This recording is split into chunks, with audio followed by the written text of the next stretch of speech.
right. First of all, thank you all for joining us today. This is an uncanceled event that was supposed to happen in person in the library, and I'm really grateful that SJ has agreed to continue with the session and do it electronically for us. It's exciting to have you all. I think there are people from Santa Fe and all over the country, so thank you for coming. Right now, we're expecting a lot of people at this session, so as you come into the session, you are muted, and we'll be using the chat area to ask questions. So if you have questions, please put them in the chat, and I will relay them at the appropriate time.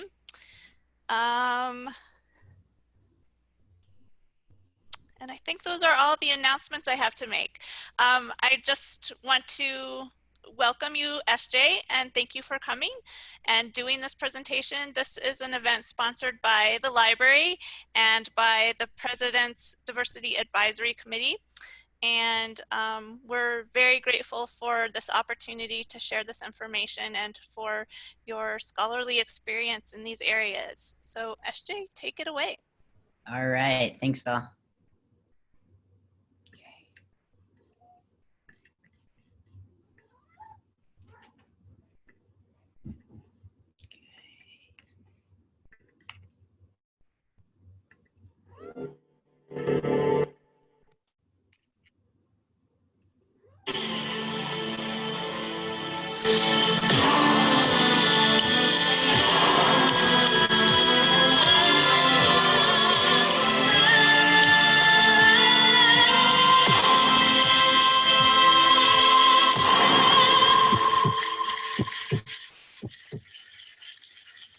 When you're born into a world that you don't fit in, it's because you were born to help create a new one.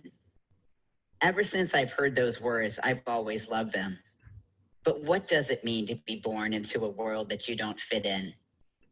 It can mean running into messages on a daily basis that say, you don't matter, you don't exist. But what happens when your gender identity can't be fit into neat little boxes? What do you fill out? Do you compromise your identity and confirm binary views about gender identity? Or do you leave it blank as a protest to opening up new eyes to visioning a new and more compassionate world?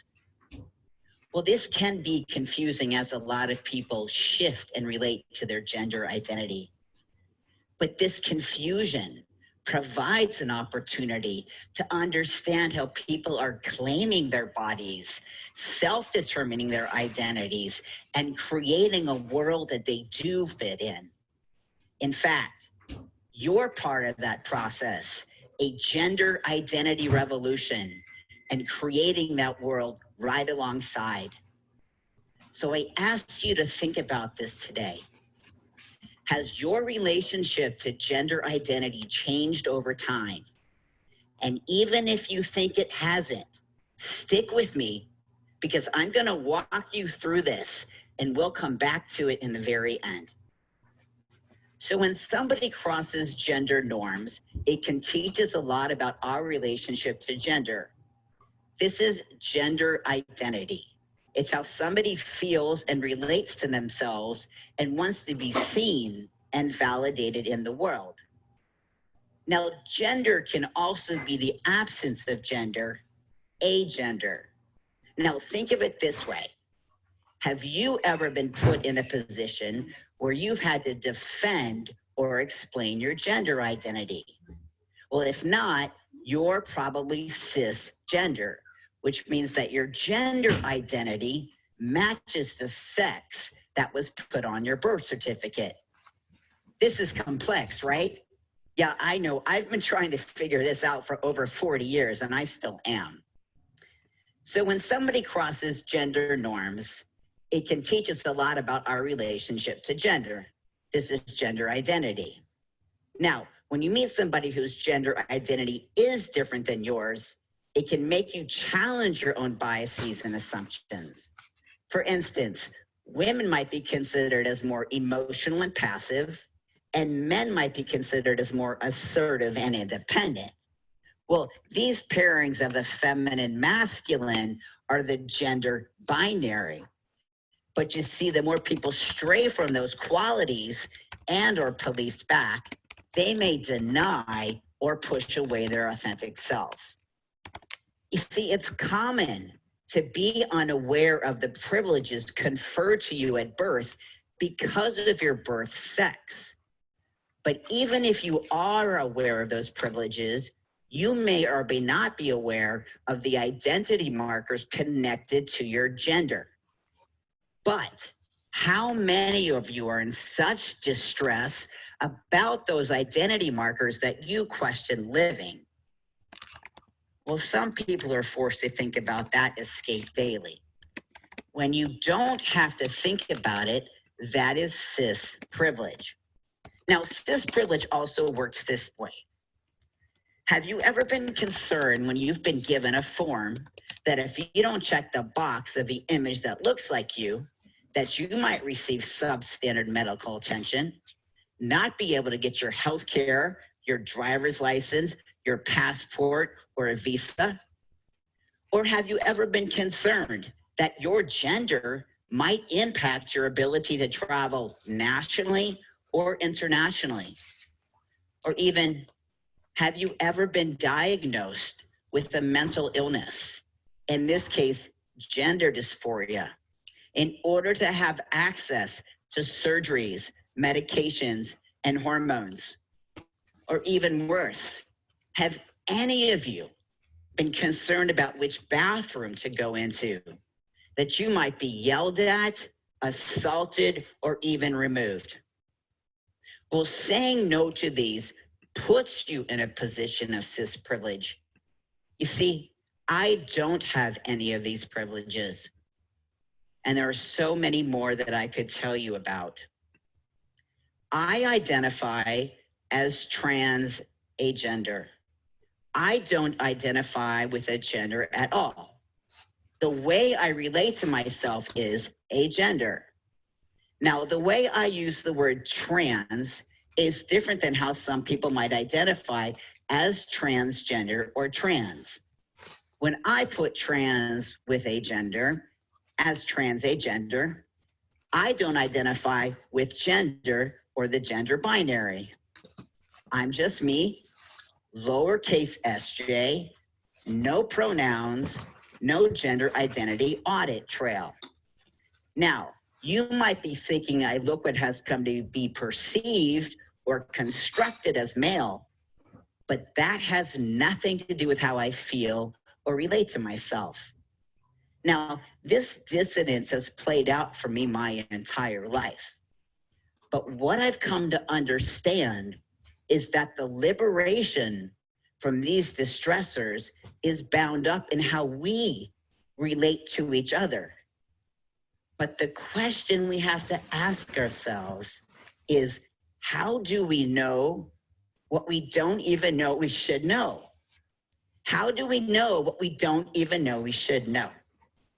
Now, dialing this question back into my early childhood in the 70s, nobody was talking about gender identity at all. It just wasn't on anybody's radar. There was no public or media presence, no role models, no books, curriculum, or policies. It wasn't even a form of discrimination, although gender was. And without a mirror that showed me I existed, I couldn't recognize myself. But you see, somewhere in that unknowing, in that invisibility, in that unrecognizability, I did feel vaguely recognized, but I just didn't have the language for it. So I turned outside of school to music, books, artists, and films. It was those spaces that placated the dissonance that I felt. And over time, when I went to graduate school, I came to understand that we have no understanding of what gender really is, that it's just a copy of a copy of a copy. And the more that we copy the same copy, the more we project gender norms. I mean, nobody knows what it feels like to be a gender.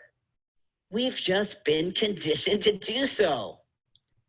So while all I saw was copies, I was trying to find that image that fit me. Now, these experiences informed why I became a teacher and later a teacher of teachers. And I've come to understand how students are navigating ways through the school system. But you see, this both complicates and illuminates schools' preparedness.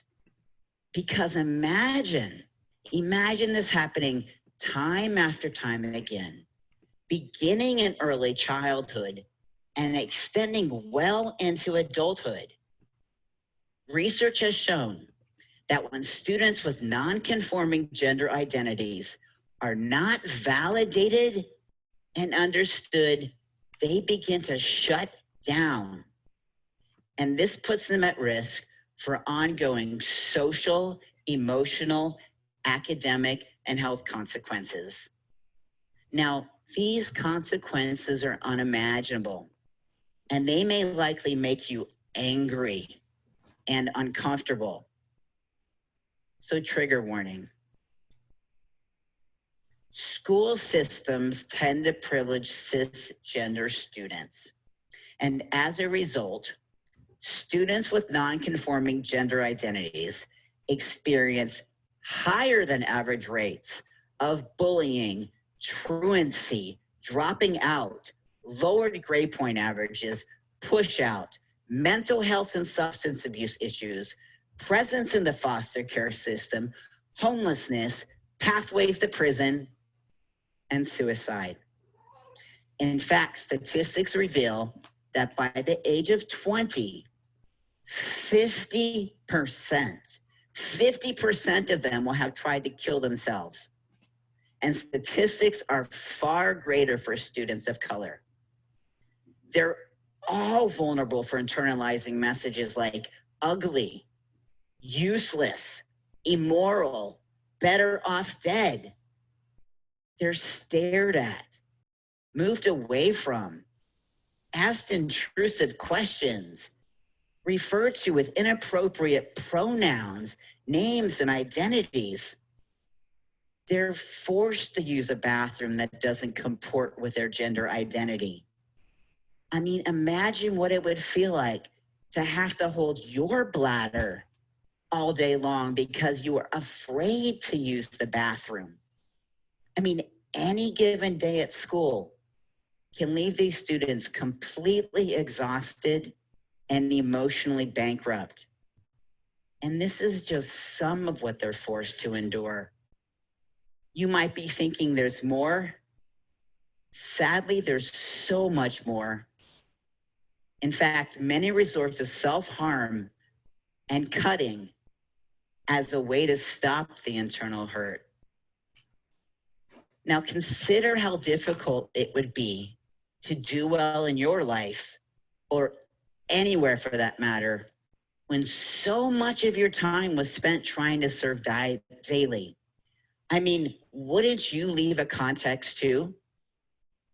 Doesn't everybody have the right to feel good? Doesn't everybody have the right to feel treated with dignity? Now, in my research, I've discovered how students are developing coping strategies to preserve their spirits. They've developed what I call micro sanctuaries, which are spaces outside of school where they can find love, comfort, and recognition in each other. These spaces have inspired the creating and recreating, the inventing and reinventing, the trying on and expansiveness of new claimed language and identity. In fact, there's a group of over 400 students with self-claimed and determined terms. They are expanding new knowledge. Now imagine the impact all of that new knowledge could have if it were integrated into the school system. Now that's the school I wish I had gone to 40 some odd years ago. Had I been validated and understood, I likely would not have tried to kill myself twice. Now, by this point, you might be wondering what you can do to insert yourself into this gender identity revolution. Well, regardless of your role or context, there are hundreds of strategies, but here's my favorite. Hi, my claim name is Cynthia. I am currently a cisgender heterosexual female. My claim pronouns are she, her, and hers. How would you like me to refer to you? Well, by saying currently cisgender, it serves as a lighthouse that both recognizes and affirms the expansiveness of gender identity, and it invites somebody in to be more fully themselves. Now, in spite of everything I've shared today, I'm really not so worried because change is happening. But for those changes to last, we have to do this work way before youth come to school. We have to talk about it, ask questions, acquire resources so that when they do come to school, we will be prepared to attend to the indeterminacy of gender identity. It takes about 40 years for the seeds of a revolution to make sustained changes. And this revolution is gaining critical mass. The more that society moves away from policing gender identity norms and opens up spaces for each of us to self-determine, not only will we become free to blossom into change agents who can help shape those compassionate leaders that we so desperately need, but all of our capacities to expand humanity are strengthened. So never doubt your role, because your efforts will forever change the course of humanity and as a result, the world. I truly believe that as a collective, we can shape a more compassionate and kind world in which no person has to fear being erased or take their life.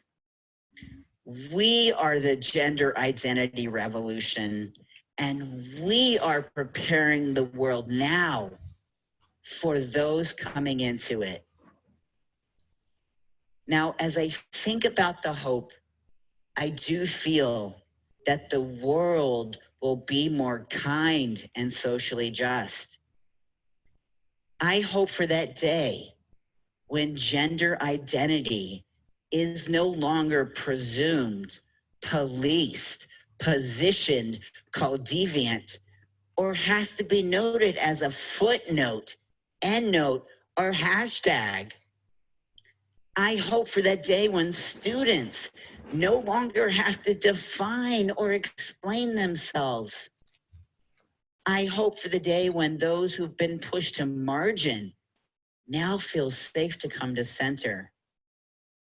I hope for the day when those whose voices have been silenced are now heard. I hope for the day when perceptions are changed and not people. I hope for the day when the world can just be. And I hope for that day that Mr. Rogers hoped for. A day where everybody feels loved, cared about, and heard, and they can grow because they are accepted for exactly who they are. But I hope for that day when no one has to force themselves in order to fit into a box or a predetermined narrative, because the world our world, your world, their world is now readied, steadied, and prepared for all of those coming into it. Thank you.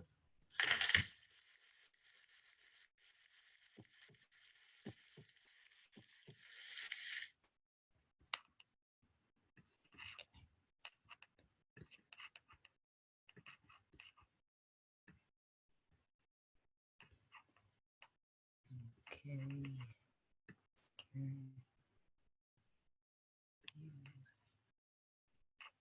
Oops. 1 second, just get this ready.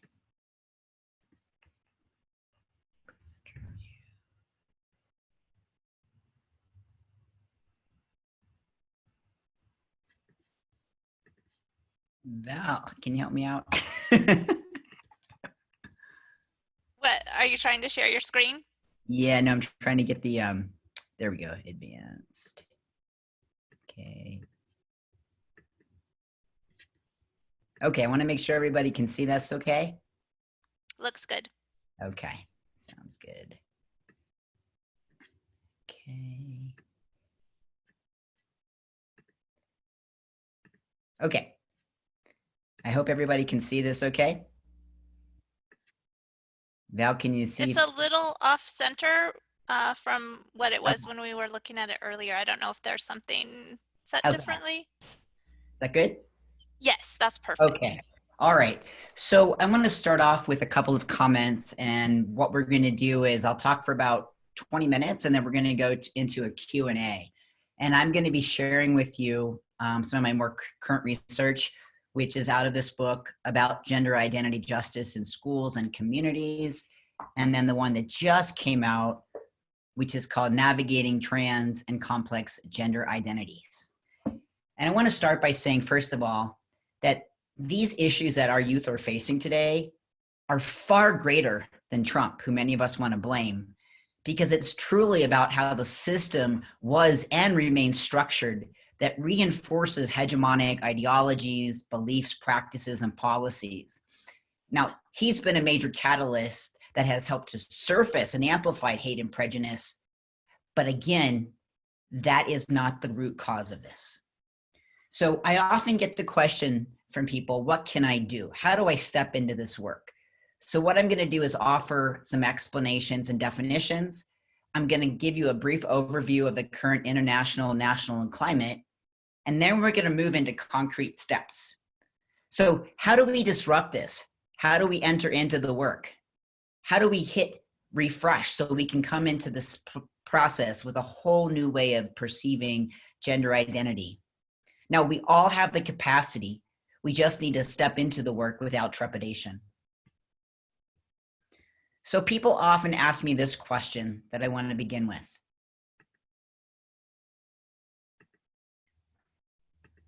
And that question is, why does gender identity justice matter? And the hope for this work is that we can move into a place where gender identity self-determination and justice can help become a space of actualized freedom for people to be self-expressive without redress of or from social, institutional, or political violence. And I have the A as an appositive in front of gender identity, which means it can be gender or the absence of gender. So I want to begin with this quote from Dean Spade, who says, "The act of denial can have significant mental and physical consequences. Depression, anxiety, and suicidality are the conditions that commonly are tied to the unset needs of people. Knowing that other desired groups have access to these privileges, it can contribute to a negative sense of self-worth and incapacitation." So let's begin, first of all, with some decoding of language. And some of it you might have heard in the TED Talk, and some of this will help clear it up. So this is called pulling back layers to lean into the work. And for those of you who recognize this person, this is our current amazing governor, Lujan Grisham. So dimensions of gender. First of all, the way I come to gender, it's a social construction of roles, behaviors, and attributes that are considered to be appropriate for one's sex as assigned at birth. Now, gender identity, it's how one thinks about themselves as male, female, a blend of both, neither, or any other self-determined term. Gender attribution is what we put onto people. The observer decides which gender they believe another person to be. And that's part of the whole problem with what we're seeing in schools and in larger society. And gender expression, that is the physical manifestation of one's gender, which may or may not conform to socially defined behavior and characteristics. So I think we have a notion now of what cisgender is. But I want to talk about cisgender privilege because this is what frames my work. So cisgender privilege, when you are cisgender, it is a set of unearned advantages that individuals who identify as the sex they were born at birth accrue solely due to having a cisgender identity. So oftentimes people aren't even aware of the privileges conferred to them at birth. Now, I use the word in my research, gender identity complexity. What we used to see in a lot of research is the term transgender. I've moved entirely away from using the word transgender in my research, unless I'm referring to somebody, because transgender has become a binary. We often see GLBTQIA, which is a codified and understood acronym, gay, lesbian, bisexual, transgender, etc. So transgender within that acronym has come to be understood as male to female or female to male. So it's understood. But my work is about blowing that up because I'm moving away from these binary conceptions altogether. So what I'm saying is this is about gender identity complexity, which is how one relates to themselves and wants to be validated in the world. Now, the notion of gender identity complexity means that there's a constant integration of new ideas and concepts. In fact, it cannot be captured. In other words, it's having a new and more complicated relationship with a binary understanding of gender altogether. So one day a student may want to present one day as one way and then the next day another way. And even so for people, not just students. And so it's up to us then as humans to figure out how do we relate to that constant shifting and integration of new ideas and concepts, which is why I talk about indeterminacy, meaning that which we have yet to know. I also had a student in my study identify as an emoji, right? So how do I relate to that student in my writing? How do I identify that student? Are there pronouns? Do I talk about facial expressions? But I want to be able to understand how that student wants me to relate to themselves, because this comes back into this notion of everybody has the right to be treated with dignity. It's our job to figure out how to create that relationship. Now, the cisgender assumption. When I talked about that schools are created with the cisgender assumption, it means that this is a condition or practice that has set up the larger structure of schools. In fact, no one's to blame here because this is how we have been conditioned to see people. And so by the end of this talk, you're going to see this notion of a transsectional gaze, meaning we're moving away from a cisgender gaze to a transsectional gaze within schools and different places of work. Now, moving on, bodies, all of our bodies are agentive. And by agentive, I mean that we have agency to challenge and to change the spaces we move in and out of. So when people become empowered with a new sense of knowledge around gender identity, as they move from space to space to space, that knowledge and awareness can actually expand and help other people understand it. So I call the students that I work with and my friends, et cetera, as they come to understand things, that they have embodied agency. It's actually rather logical, but the idea is that we have to actually put those seeds in place in different environments. So bodies, as I said, are spatially agentive. And what we have to do, again, as people, is not only understand ourselves, but figure out how we dislodge and unhinge ourselves from these binaries.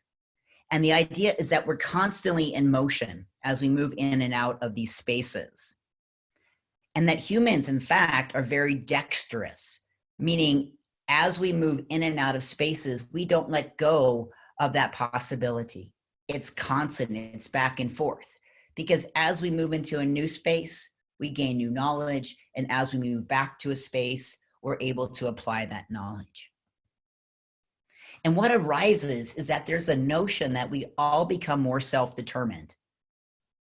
So in other words, maybe I identify as a cisgender heterosexual female. Well, as I come to understand and learn about other people, maybe that identity, that language I use actually will shift. Now, I'm going to skip transgender because I think most of us understand what transgender means. So moving into section 2, I want to talk very briefly about the uneven patchwork of international, national, and state climates. So I'm going to show you some graphs and some of the policies. Now, first of all, I don't know how aware you are of the current number of trans and non-binary people that are killed both worldwide and locally. So there's something called the Trans Murdering Monitoring Project, and they keep track of the murders of trans people around the country and around the world. And within that, they also talk about people that are non-binary or have gender identity complexities. So in 2016, there were 2,016 reported killings of trans and gender diverse people in 65 countries worldwide between 2008 and 2015. And more than 1,500 of those were reported in Central and South America. In 2018 worldwide, there were 369 deaths. And just this past year, 331. Now, in the United States, again, we're talking about recorded deaths, right? Not the unreported, those that have gone undetected. So in the US in 2016, there were 27 recorded deaths. And there were 27 to 29 in 2017. Always there's a varying or range of deaths that are identified. In 2018, there were 26. There were 26 last year. And as of this talk today, I just checked, there have been 5. Now, over 2/3 of each of these statistics are women of color. Women of color tend to be the most vulnerable group of people who have been murdered. So when I talk about embodied literacy, when I talk about students, when I talk about people, you can see how critical it is to do disruptive work early in their lives. Because I would argue that if we were affirming and recognizing youth in a positive way about their gender identity, and not just those students, but everybody around them, these statistics would be reduced. So obviously you can see that there is great urgency to this work. Now, the likelihood of being murdered, okay? There is a 1 in 18,000 chance that any of you could be murdered. There's a 1 in 12 chance for a trans person and a 1 in 8 chance for a trans woman of color.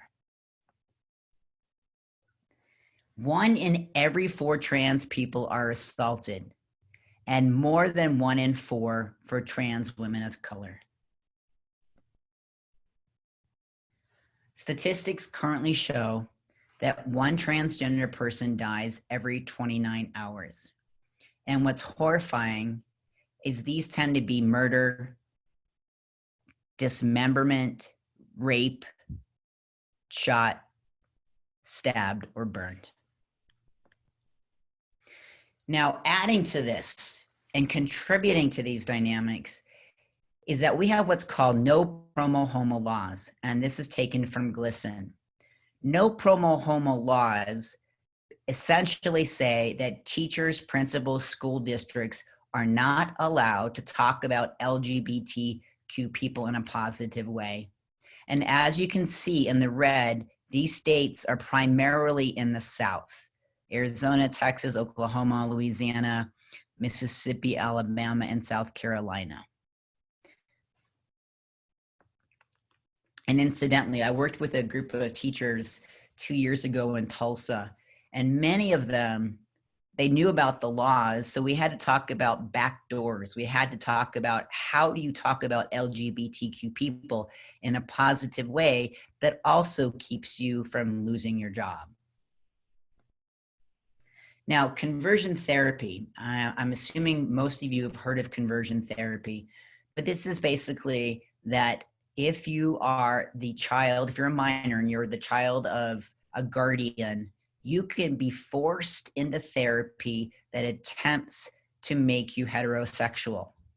Now, all of the light yellow states have no law or policy or ban. So currently, you can be forced into conversion therapy in 29 states.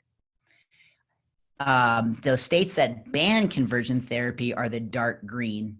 And so there are 20 states that currently ban it. And those statistics change almost yearly. We also have what's called enumerated anti-bullying laws by state. I'm an advocate for enumeration for several reasons, but the main reason, and what I mean by enumeration, is that it's not enough to say, you cannot bully in our school, you cannot bully in our state. Because when you only say bully and the names of the individuals who cannot be bullied are not there, it actually opens it up to right-wing groups to step in and say, well, you didn't name this group or that group. So it still can become complicated. So these are the states that will actually say you cannot be bullied based on a marginalized identity. And then they will list such as race, gender, sexual orientation, gender identity, ability, social class, etc. Now, we don't have that many states that actually enumerate anti-bullying laws. Again, these are the states that are in yellow, and we have a majority of states that do not enumerate anti-bullying laws. And again, this is from GLSEN, which is the Gay, Lesbian, and Straight Educators Network, which has become a clearinghouse for research and statistics around queer youth. Now, these are the states with safe school laws. That doesn't mean that these are state laws, these are safe school laws. New Mexico had theirs, I think, just a few years ago. But the ones in dark green are laws that prohibit discrimination in schools based on sexual orientation and gender identity. Now, it's important to see the gender identity added because it used to just be sexual orientation. Again, the dark green states are the ones with the most protections. And this was as of April, I think I saw this April 3rd or 4th. So this is the most recent update. I'm also happy to share my slides with people if they want them. Now, this is something that's fascinating. I've been an athlete my entire life, and these are states that have inclusive high school athletic association policies for trans students. And these are the ones that are in yellow, the darker yellow. And so again, we kind of have a patchwork of policies. It looks like it might be fairly even, but districts are coming up with ways in which students with non-conforming gender identities can actually play sports on the team of their gender choice. There's an amazing website, and it's down below, that actually highlights every single policy across states. Now, some states have hate crime laws, and I'm not sure how much you know about hate crime laws, but hate crimes essentially carry a stiffer penalty when the perpetrator acknowledges that they're going to hurt somebody because of a marginalized identity.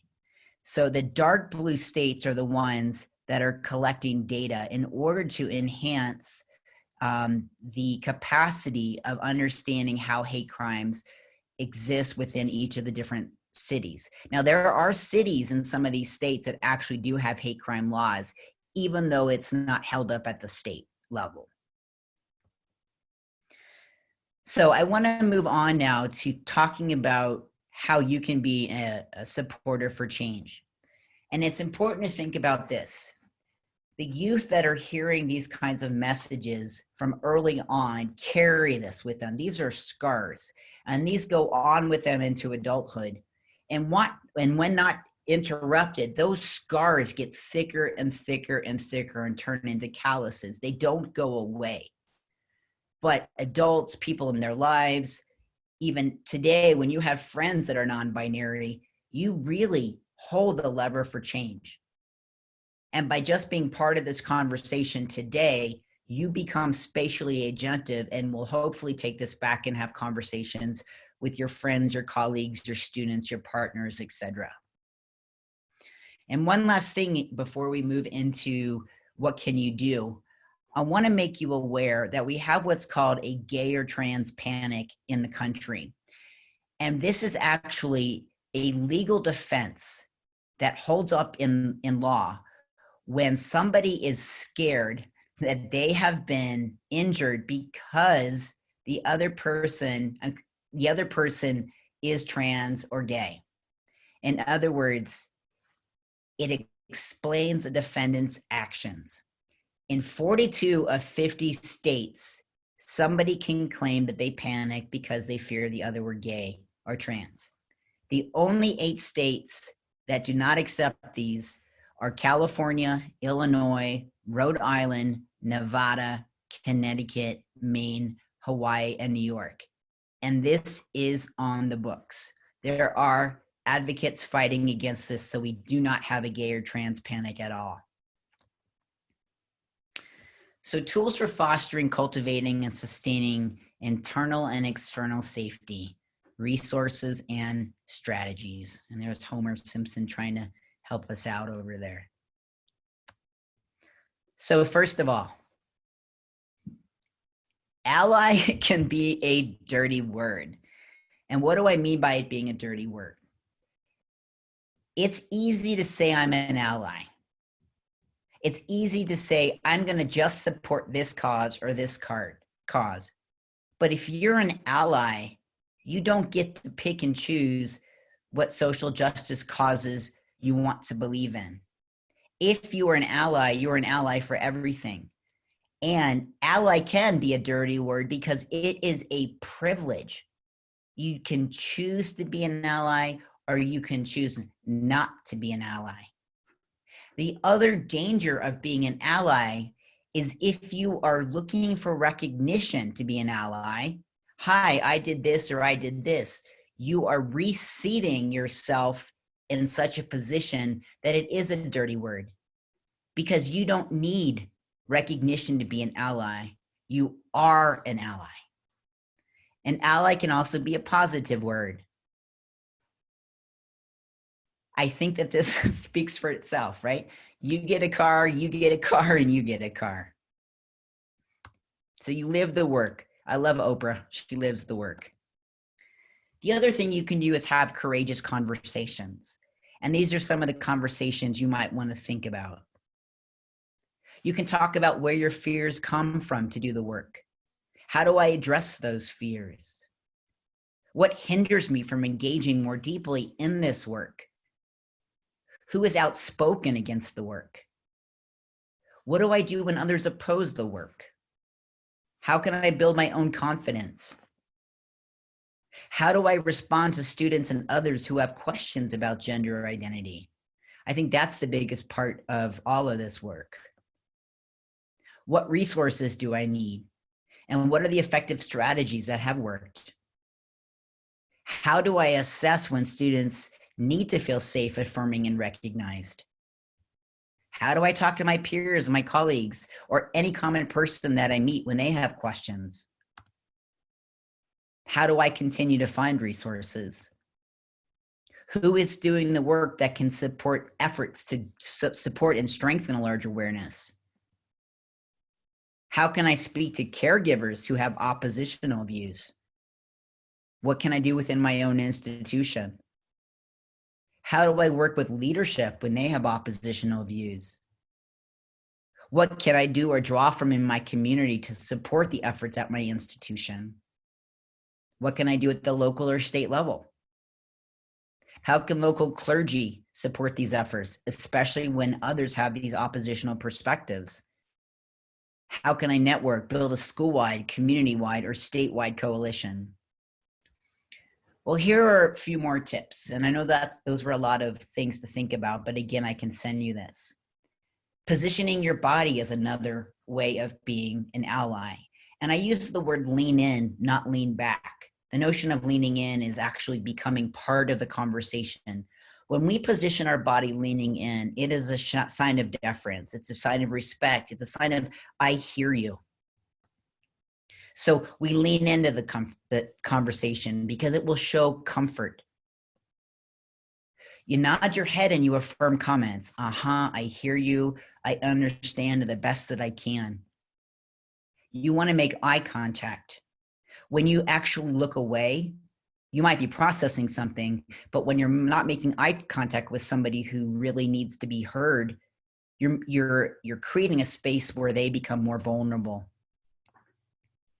You keep your body still, and this is important because when you lean back, that is a microaggression. When somebody needs to come out and tell you about their identity, if you do that, you are basically signaling a dislike or discomfort. And as a quick example, it was about, I don't know, maybe 6 years ago, I had to go to a nephrologist because I have some issues with my kidneys. And when I checked in to go into the doctor's office, I had to write down all the different medications that I was on. And one of the things that I take is testosterone. Well, when he asked me why I take testosterone, I told him at the time I used the word transgender to identify myself. I said, because I'm transgender. And what he did is he did this. He moved back. Instead of staying forward, having a conversation with me. And the issue for me was that my life is in this person's hands. And all of a sudden, this became a very unsafe for me to engage with a physician. And so I've always talked to people, like, even if you are a cisgender person, look at the forms, look at what it says on their website, look at the type of practice it is before you go in. Because to be an ally means that you want to go to a place where other people who are non-binary are treated with respect. And it does take time, it does take research, but if you want to live the life of an ally, do it and don't ask for the recognition to do so.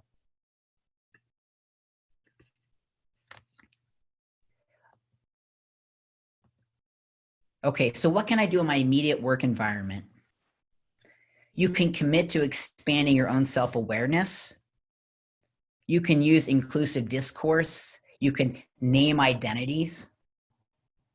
You can ask students if they're comfortable publicly or privately talking about or using their chosen or claimed names, their pronouns, or their genders.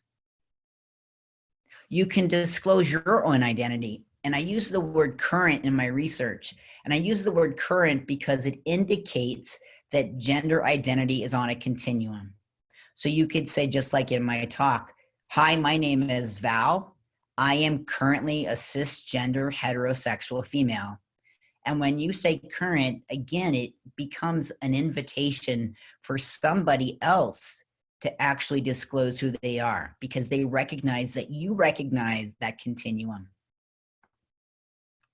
You can make sure that you know authors, books, history, stories, actors, films, trailblazers, musicians, and make sure that you insert that into your conversation or your classroom or your work environment.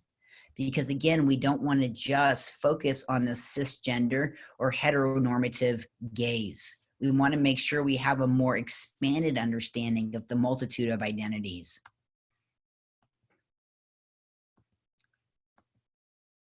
Okay. I'm going to skip through some of these.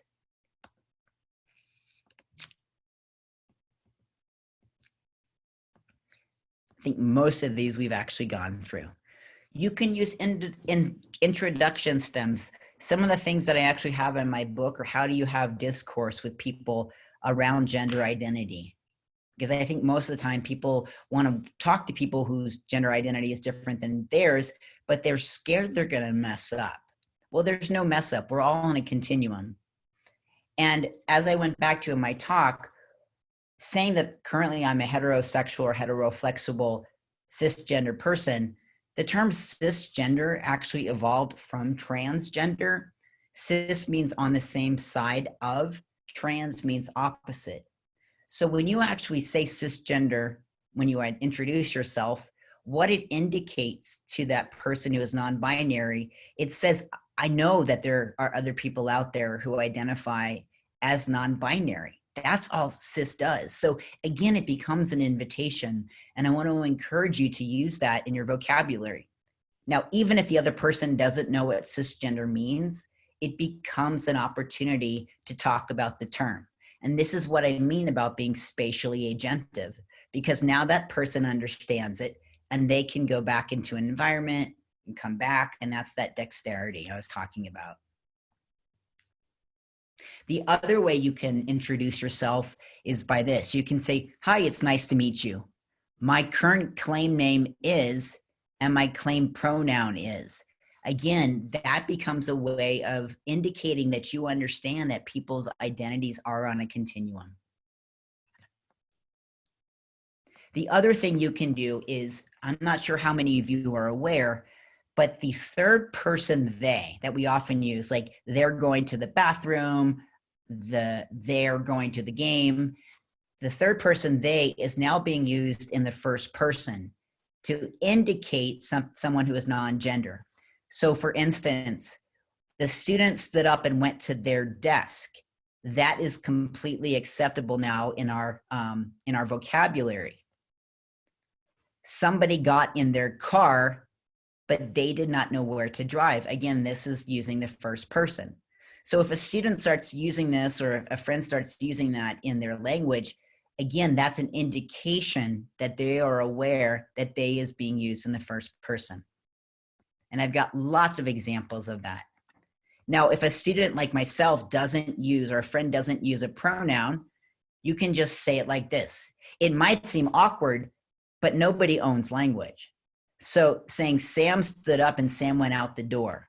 Again, instead of he went out the door, repeat the name. Kanisha decided that Kanisha had had enough and left. Okay. Now I don't have time to go into this, but I've created a gender identity complexities framework. And this framework is actually being used in several different national and international policies. And UNESCO is also using this. And I'm just going to skip down to give you an overview. But on the left are 10 principles that can be applied in any context. And then on the right are the commitments. And what this is, these are opportunities for how you actually put everything I've talked about into place. But that's a whole other professional development workshop. The other thing you can do is put up signs and posters in your place of work. At the end of this, I have a link which goes to my book on Teachers College Press, where it's like a 70-page document of examples that you can use for posters, for trailblazers, for films, artists, musicians. And I do recommend downloading it. You'll see a lot of really great artifacts. And even though I have more information, I think what I'll do is stop there so we can take a few minutes of questions. And I'm going to show you just one little clip. And then we'll move to a Q&A. This young person is Eli, who is a trans male who is in 7th grade at this time. This was a study I did while I was at NYU. For all of the levels of school and grades, that all of the teachers are going to be supportive and that no student is going to feel unsafe just going to school every day, which we have to do. Because, I mean, we need our education, even though we have homework and stuff. We still need it. But I just hope that kids could feel comfortable in their school. And that I think that someday that's going to be how it is for everyone.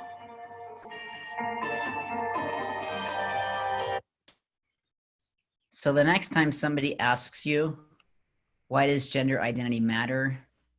I hope you can respond with this, which is, why doesn't gender identity justice matter more?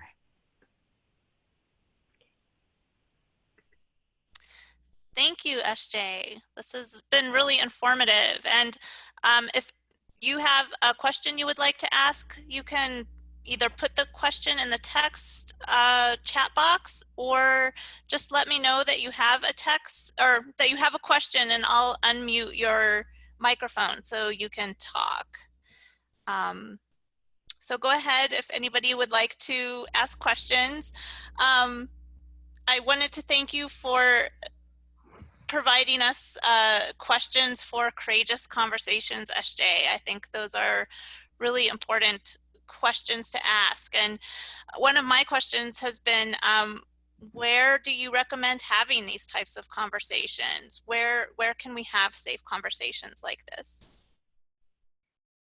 Well, I'll answer, and then I want to turn it back to everybody else. I think that, you know, in having small groups, like whether it's within your immediate friend groups, teacher groups, having it with people in power, I mean, all the different environments I talked about, you just have to be the one that steps in and says, I think we need to start talking about this, and bring people along, and also do a lot of like brainstorming, because having those voices of opposition are really important to bring to the table too. So I think, in fact, those people are more important to have at the table than anybody else. Oh, you're muted. Yes, it makes it especially hard to have those conversations when there are people in opposition. It feels much less safe. Let's see. I'm going to unmute Charlie if you would like to ask your question. I think, there you go. Yeah, You're unmuted. Go ahead. yeah, I typed it in chat. I'm just, SJ, how do you feel SFCC is doing compared with other similar sized schools in terms of this identity justice? I guess I didn't add this too, but is there areas where you think we really need to focus on improvement? Hi, Charlie. Charlie's Hi, my colleague. So as part of PDAC and working with that group, my syllabi actually have statements that are very, I think they give students a very powerful representation of who matters in school. And I think that part of what we're doing in PDAC is trying to puncture the word diversity. I don't like to use the word diversity at all, because it's a catch-all phrase for everything and yet means nothing. That enumeration is critical.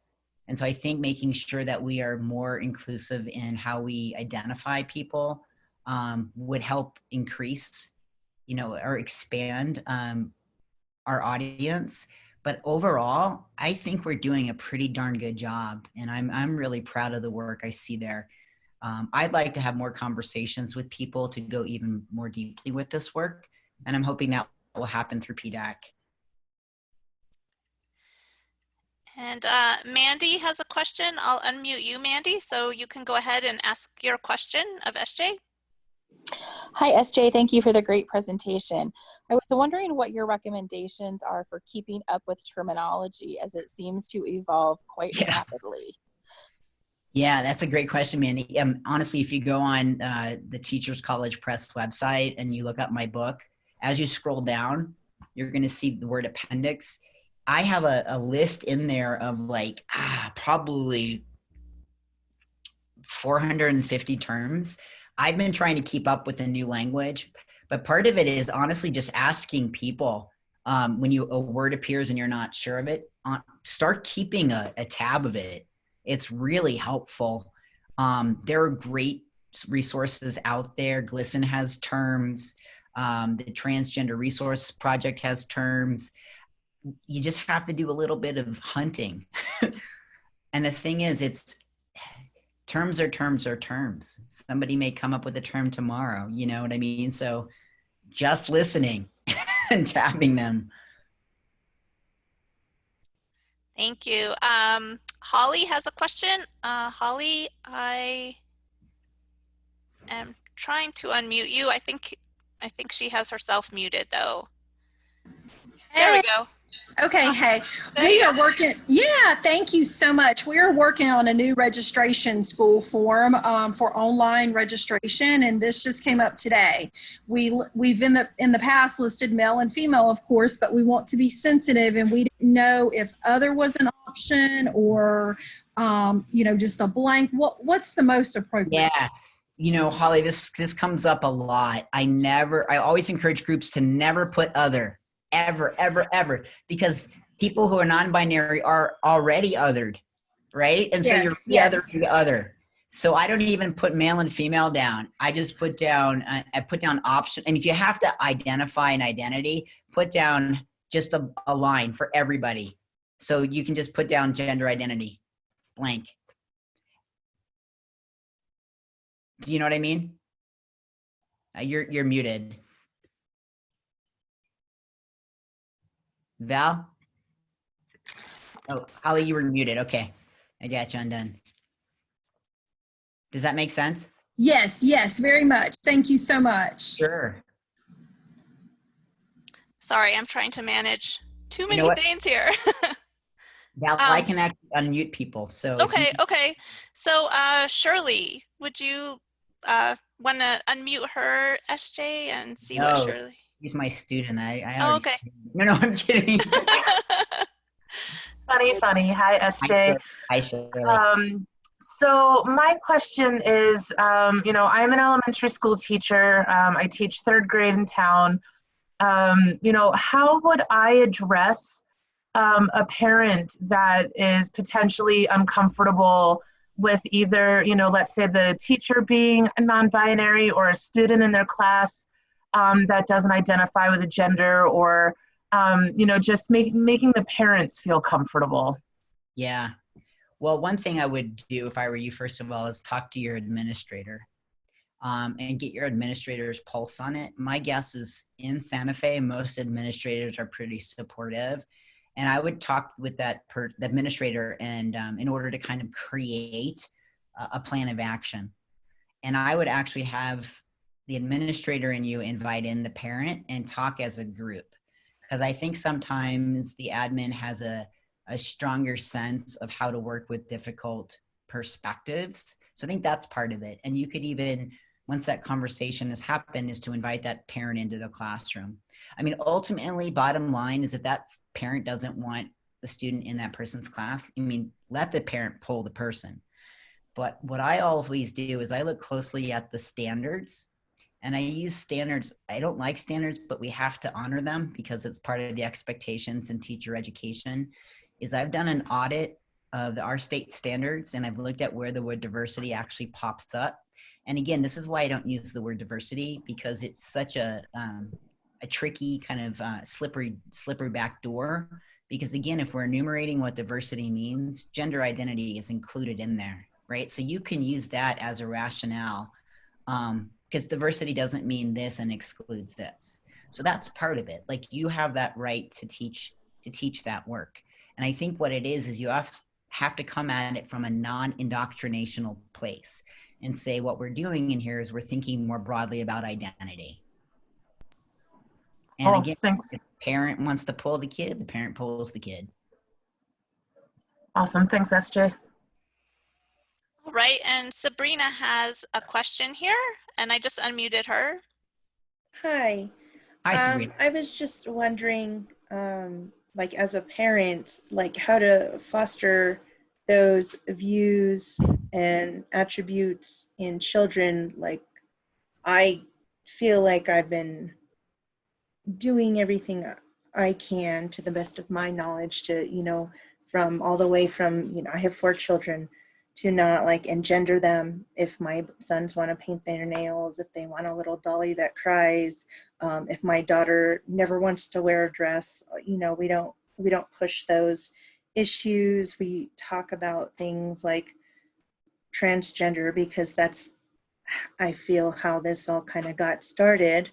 But how do I further that? Well, have you heard of the group called Gender Spectrum out of San Francisco? No. It is, besides GLSEN, it is the most outstanding archive of information for parents, school districts, health professionals. And what they have on there is an entire section for parents from like early childhood up through adulthood of resources. And they have like parents' plans of actions and ways to do the work. First of all, I want to just commend you and appreciate you for doing the work that you're doing, because it's people like you that are creating the change. Thank you. It's instantiating this notion of self-determination from a very young age. And this is what I mean by spatial agentiveness, because then your child takes that with them. Unfortunately, your child may bump up against more binary experiences in school, but you can always come back and reaffirm this, your child. What I would just continue to do is never assign gender to anything the child does. Okay. And the child comes home from, oh, well, so-and-so did this and so-and-so did that. If you were at the beginning of the talk, one of the things I said is that we're not doing away with the binary. We're complicating the notion of binary. So I call this the this and. So both can exist. So in the same way, you wouldn't want your child discriminated against. We don't want to discriminate against the child who is part of that binary. So it's there's enough room for all of this to exist, to coexist. Thank you. And can you just repeat the name of that place that you were? It's called Gender Spectrum. I think it's dot something. Thank you. I'll find it. Yeah, and they also have these great, they're called them transition plans. So like as your child moves into school, who you have sitting at that table to help your child adjust into that school space. Okay. Great. Thank you. And then Russell has a question. Russell, you're unmuted, so go ahead and speak. Great, thank you. Hey, SJ, thanks for the talk. Hi.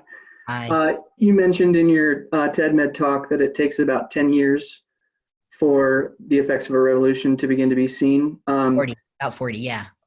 Oh, did you say 40? Yeah, 40. Oh, okay, I remembered that number completely not right.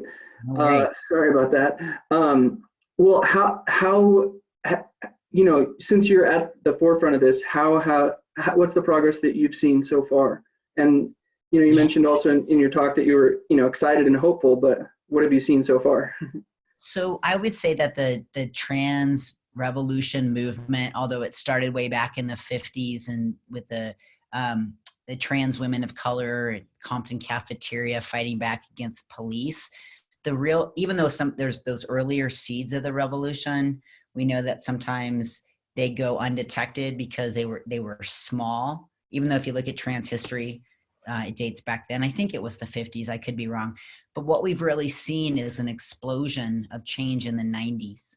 So I would say mid 90s on. So if you do your math, that means we are maybe, I can't do math. I do English.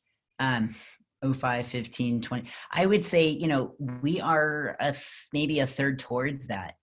And every day I see a child or a friend or a peer just be whoever they are. I know that the revolution is happening and it's going to continue to happen. So we still have a long way to go. And every time, again, I see someone on TV who looks different or non-binary or has, you know, hair color that might be considered as controversial, I know that it's happening. Cool, thank you. All right, I think that's all the questions that we have that have come up in chat. If somebody else has something, please go ahead and type now. You can even just say you have a question you would like to ask. You don't have to type it out completely. And you were talking, SJ, about sharing this information. Can we post your slide presentation perhaps to the library's Facebook page? Would that work for you? Okay. We have a couple things. I can do it there, and I have a website, and I can also just upload the slides. I'll put it on, for now to make it easy, I'll put it on my publications page, and I'll put it at the very top. Okay, and how should we find your publications page? Just SJ Miller? Yeah, sjmiller.info, and then at the top are the different headers, and just click on publications. Okay. Great. Well, thank you so much for this really critically important discussion and introducing so many of us to some of the important issues that are out there, and starting some of the conversations that we all need to have, whether that's in our families or in our workplace or with our institutions. And I really appreciate your ability to make this relatable and to give us some solid information for moving forward. So thank you so much. And thank you all for attending. Thank you. Thank you so much, everybody. You're part of the change. And feel free to reach out.